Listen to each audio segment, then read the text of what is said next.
কিন্তু আসমানের নিচে আমি তো দায়িত্ব নিয়ে বলতে পারি, আসমানের নিচে জমিনের উপরে আহলে হাদিসদের সালাফিদের নামাজের ভুল যদি পৃথিবীতে কেউ ধরতে পারে, আল্লাহু আকবার, মহান রবকে সাক্ষী রেখে বলছি, এই দেশে আসমানের নিচে জমিনের উপরে ১৫০০ বছর পূর্বে পয়গম্বর রেখে যাওয়া ইসলাম এবং নামাজ যদি কেউ মানে, পরিপূর্ণ পয়গম্বরের অনুসরণে সুন্নতে সালাত যদি কেউ পড়ে, সেটা হলো আহলে হাদিসরা।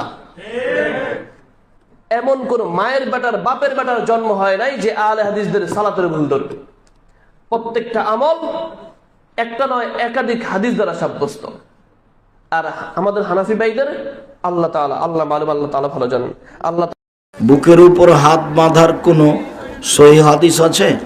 সবটাই বুকের উপরে হাত বাঁধার 5টা ধারাবাহিকভাবে আছে। আর নাভির নিচে হাত বাঁধার 3টে হাদিস আছে, 3টাই জয়ীফ। বুখারীতে বুকের উপর হাত বাঁধা বলে স্পষ্ট কিছু নাই, বলা আছে বাহুর উপর বাহু রাখতে। আর বুকের উপর হাত বাঁধার এক বাক্যে একটাই সহিহ হাদিস এরকম নাই। হাত বাঁধার হাদিস নাকি জয়ীফ? জি, বুকের উপর হাত বাঁধার হাদিসটা দুর্বল। অন্য বুকে হাত বাঁধার যে হাদিস এটা জয়ীফ। আবার আপনার রাগান্বিত হবেন যে আমাদের আহলে হাদিসরা তো অনেকদিন ধরে বলে আসছে, মিথ্যা কথা। হাদিস আসলে নামাজের বুকে হাত বাঁধা সহি নাকি নাভির নিচে হাত বাঁধা সহি? কোনোটাই সহি না। আমার একটা বই আছে এখানে, সালাতের ভিতরে হাত বাঁধার বিধান।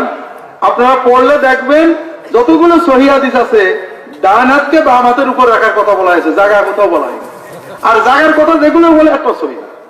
কাজে আপনি ডান হাতকে বাম হাতের উপরে এইভাবে অথবা এইভাবে রাখবেন, রাখার পরে যেখানে যাই রাখবেন। অধিকাংশ যারা আমাদের সালফে সালেহিন, যারা মুস্তাহিদ, তারা বলছেন এই যে বুকের মধ্যে অনেকে হাত বাঁধে, এটার হাত বান্ধার ক্ষেত্রে হাদিসকে জয়ীফ বলছেন, অনেকে বলছেন এটা কারাহা। কিন্তু উনার এটা পছন্দ হয়েছে, ওইটাকেই দলিল বানাইছেন, বাকিগুলাকে বাদ দিয়ে দিয়েছেন। কেন রে ভাই?